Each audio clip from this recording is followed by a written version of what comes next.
오늘 이 새벽 시간 함께 읽을 하나님의 말씀, 출애굽기 34장 5절에서 6절까지의 말씀입니다. 출애굽기 34장 5절에서 6절까지의 말씀, 여러분들을 대표해 제가 읽도록 하겠습니다. 출애굽기 34장 5절 말씀부터 제가 읽도록 하겠습니다.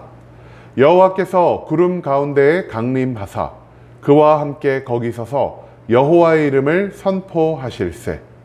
여호와께서 그의 앞으로 지나시며 선포하시되 여호와라 여호와라 자비롭고 은혜롭고 노하기를 더디하고 인자와 진실이 많은 하나님이라. 아멘. 오늘 이 시간 우리는 하나님의 성품이라는 제목을 갖고 오늘 우리가 읽은 하나님의 말씀 함께 나누는 시간 갖도록 하겠습니다. 오늘 본문 말씀인 출애굽기 34장 말씀에서 모세는 다시 한번 하나님과 이스라엘 백성이 맺을 언약을 위한 준비를 하고 있는 모습을 나타내고 있습니다. 그리고 이 언약의 회복을 준비하는 가운데 하나님은 모세에게 자신의 성품에 대해 알려주는 것을 우리가 찾아볼 수 있게 된다는 것이죠. 그렇기 때문에 우리는요, 오늘 이 말씀을 통해서 하나님이 어떤 분이시며 이 성품을 통해 하나님의 진정한 속마음을 온전히 알 수 있게 된다는 것입니다. 우리는 오늘 본문 말씀을 통해 이 의문에 대한 해답을 함께 찾아갈 수 있게 되기를 소망합니다. 오늘 본문 말씀에서 하나님은요, 출애굽기 33장에서 말씀하신 대로 먼저 모세에게 자신의 모습을 나타내 보이십니다. 구름 가운데에서 자신의 임재를 나타내신 하나님은요, 앞서 약속하신 대로 바위 틈 사이에 모세를 집어 넣으시고요, 그 바위 틈을 자신의 손으로 덮으신 뒤 자신의 모습, 즉 자신의 뒷모습을 모세에게 온전히 보여주게 되었습니다. 그리고 하나님은요, 자신의 뒷모습을 모세에게 보여주시며 자기가 어떤 존재인지, 즉 하나님이 어떤 성품을 가지고 계신지를 모세에게 알려주고 계신다라는 것이죠. 오늘 이 본문 말씀 가운데에서 하나님은요, 자신의 5가지 성품에 대해서 모세에게 알려주고 계신데요. 이 5가지의 성품은 무엇이냐? 각각 자비, 은혜, 노하기를 더디하심, 성실이 많으심, 진실이 많으심이라 할 수 있겠습니다. 그렇다면 이 5가지의 성품에는 각각 어떠한 의미가 담겨 있는 것인지 우리가 이것을 또한 알아볼 필요가 있다는 것이죠. 먼저 하나님은요, 자비로운 분이십니다. 그리고 여기서 말하는 자비는요, 히브리어 자궁이라는 단어에서 유래가 되었다라고 합니다. 한마디로 자비라는 단어와 자궁이라는 단어가 분명 함께 공유하고 있는 의미가 있다는 것을 우리가 이것을 통해서 추측해 볼 수 있다는 것이죠. 여러분, 여자에게 있어서 자궁은 어떤 장소입니까? 이 장소는요, 임신과 출산을 위한 장소라 할 수 있겠습니다. 그런데 임신과 출산은 여성들에게 있어서 고통과 괴로움의 시간이기도 하지만 그와 동시에 내 온전한 자식을 얻는 기쁨과 축복의 시간이 될 수도 있다는 사실을 우리가 생각해 볼 필요가 있다는 것입니다. 즉, 우리의 모든 죄악으로 인해 우리와 함께 하시고 우리의 모든 것들을 괴로워하고 힘들어 하시지만 그와 동시에 우리를 향한 사랑을 포기하지 않으시고 여전히 우리를 품으시며 우리와 영원한 사랑의 관계, 그 언약의 관계를 회복해가고자 하시는 하나님의 마음이 이 자비라는 단어를 통해 나타나고 있다는 사실을 우리가 먼저 기억할 수 있기를 원합니다. 두 번째로 하나님은요, 은혜로우신 분이십니다. 그리고 여기서 말하는 은혜는 우리를 향한 하나님의 사랑을 나타내는 표현이라 할 수 있다는 것이죠. 즉, 아무런 조건도 없이 우리를 사랑하시고요, 어떤 일이 있어도 우리를 향한 사랑을 변치 않고 유지하시는 하나님의 온전하신 사랑의 모습이 이 은혜라는 단어를 통해 증거되고 있다는 것입니다. 그렇기 때문에 하나님 앞에 서기에 합당한 거룩이 없는, 그리고 하나님과 동행하기에 합당한 자격이 없는 우리가 여전히 매일매일 변치 않는 하나님의 사랑을, 하나님이 주시는 좋은 것들을 누릴 수 있는 이유가 바로 하나님의 두 번째 성품인 은혜 때문이었다라는 사실을 우리는 이 말씀을 통해서 찾아낼 수 있게 된다라는 것입니다. 세 번째로 하나님은요, 노하기를 더디하시는 분이라 할 수 있겠습니다. 여기서 말하는 노하기를 더디한다라는 것은요, 단순히 화를 참다가 아니라 이 이스라엘의 표현에 따르면은 코가 길다라는 뜻을 가지고 있다라고 합니다. 여러분 신기하죠? 각 나라마다요, 화가 난다라는 표현이 다른데요. 우리 같은 경우 화를 낼 때 어떤 육신의 표현이 나타납니까? 막 화가 나서 얼굴이 울그락푸르락해진다. 화가 나서 머리 끝까지 열이 미친다라는 이런 표현 우리가 종종 사용하지 않으십니까? 근데 이스라엘 같은 경우에는요, 화가 나면 어디에 열이 차냐? 바로 이 코가 열로 후끈후끈해진다라고 합니다. 그런데 이 상태에서 코가 길다라는 것은 무엇을 의미하겠습니까? 열을 차는 데까지의 시간이 굉장히 오래 걸린다는 것을 의미하는 것이고요. 그리고 이 코가 한 사람의 많은 화를 온전히 담아내고 버텨낼 수 있다는 뜻을 가지고 있다는 표현이 될 수 있다는 것입니다.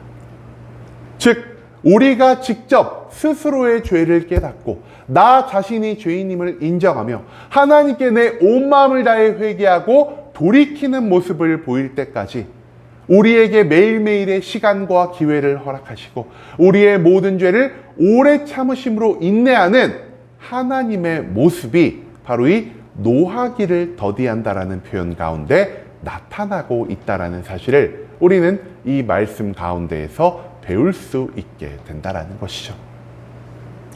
넷째로 하나님은요, 인자가 많으신 분이십니다. 그리고 여기서 말하는 인자라는 것은요, 자신의 모든 말씀을 신실하게 이행하시는 하나님의 성실성을 강조하는 표현이 될 수가 있다라는 것입니다. 한마디로 자신의 언약에 관해서 절대로 그 언약을 포기하지 않으시는 하나님의 모습을 나타내는 표현이 바로 이 인자가 많다라는 것으로 표현되고 있다라는 것입니다. 인간이 하나님과의 언약을 혼자서 깨버리고 다시 한번 죄악의 길로 돌아가는 어리석은 모습, 즉 언약에서 멀어지는 모습을 보일지라도 하나님은 절대로 자기가 이스라엘 백성들과 맺은 온 세상 사람들에게 약속한 구원의 길을 포기하지 않으시는 분이시고요. 절대로 자기가 하신 약속을 먼저 어기지 않으시는 분이라는 사실을 우리는 이 인자가 많으신 분이라는 표현을 통해서 찾아볼 수가 있게 된다는 것입니다. 마지막으로 하나님은요, 진실이 많으신 분이십니다.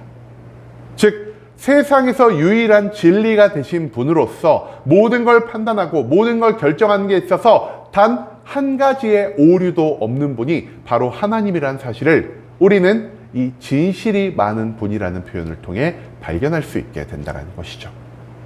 하나님은요, 축복을 내릴 자에게 축복을 내리시는 분이시고요. 죄를 지은 자에게는 그 죄에 합당한 분량만큼의 심판을 내리시는 분이라는 사실을 우리는 앞선 성경의 말씀을 통해서 찾아볼 수 있게 되었습니다.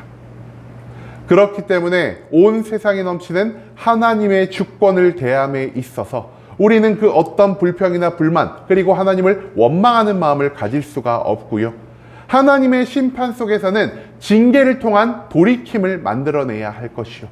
하나님이 주시는 축복 속에서는 우리를 향해 절대로 변치 않으실 하나님의 사랑을 인정하며 나아가야만 한다는 것을 하나님은 이 진실이 많다라는 성품을 통해 우리에게 가르쳐 주고 계신다라는 것입니다.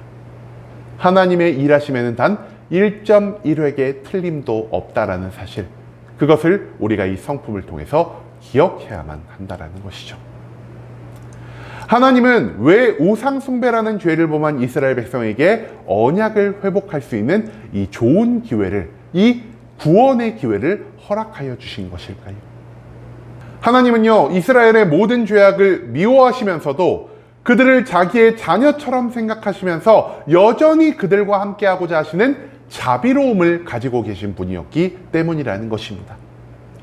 둘째, 하나님은요, 이스라엘이 어떤 상황 속에 있든, 어떤 모습을 보이든, 어떤 죄악 가운데 쌓여 있든, 그들을 향한 사랑을 절대로 포기하지 않으시는 은혜로운 성품을 가지고 계시기 때문이라는 것입니다. 셋째, 하나님은 이스라엘 백성이 스스로 죄인임을 자각해 진심으로 회개하고 하나님께 돌이킬 때까지 그들을 즉시 멸망시키지 않으시고 그들을 향한 심판과 징계를 유예시켜 주시는 오래 참으시는 하나님이기 때문이라는 것이죠. 넷째로, 하나님은 이스라엘의 조상인 아브라함, 이삭, 야곱과 하신 그 언약의 말씀을 기억하는 분이시고요. 이스라엘 백성을 출애굽시키시며 그들과 하신 하나님 나라 백성으로 그들을 변화시키겠다라는 이 약속의 말씀을 절대로 어기지 않으시는 인자가 넘치는 분이라 할 수 있겠습니다. 마지막으로 하나님은요, 심판이 되었든 용서가 되었든 그분이 하는 모든 결정에 단 한 가지의 오류도 없는 완전한 진리 그 자체이기 때문에 하나님의 뜻대로, 하나님의 계획대로 이스라엘 백성과의 언약을 온전히 회복시킬 수 있는 유일한 권한을 가지고 계신 분이라는 사실을 우리는 진실이 많다라는 성품을 통해서 찾아볼 수 있게 된다는 것이죠. 그렇기 때문에 우상숭배라는 죄악을 범한 이후에도 하나님은 다시 한번 자신이 가지고 계신 모든 성품으로 인해 이스라엘과 온전한 사랑의 관계를 추구하고자 하셨고요. 그로 인해 모세는 다시 한번 하나님 앞에 설 수가 있었다라는 사실, 그것을 오늘 본문 말씀은 우리에게 알려주고 있다라는 것입니다. 여러분, 하나님은요, 분명 죄악 가운데 살아가는 우리를 사망과 멸망으로 이끄는 심판과 징계를 만들어낼 수 있는 유일한 분이십니다. 그럼에도 불구하고 죄악된 우리가 여전히 이 땅 가운데에서 목숨을 유지할 수 있고, 우상숭배의 죄를 범한 이스라엘이 여전히 한 번 더 하나님과 언약의 관계를 회복할 수 있는 이 기회를 얻을 수 있었던 이유, 무엇이었습니까? 그것은요, 하나님의 자비가, 하나님의 은혜가, 하나님의 노하기를 더디하심이, 하나님의 인자하심이, 그리고 하나님의 진실하심이 이스라엘 백성들을 향한 온전한 사랑을 만들어내는 원동력으로 작동하고 있기 때문이라는 사실을 오늘 본문 말씀은 우리에게 거듭 강조하고 있다는 것이죠. 여러분, 왜 우리는요, 하나님이 주시는 좋은 것들 가운데에서 살아갈 수 있는 것일까요? 우리가 하나님 앞에 의롭고 선한 삶을 살았기 때문입니까? 절대로 아닙니다. 우리가 하나님이 주신 모든 약속의 말씀을 온전히 지키고 행하며 살아갔기 때문입니까? 인간은요, 하나님의 모든 말씀을 지켜 행할 능력이 없는 존재이기 때문에 그럴 수가 없을 것입니다.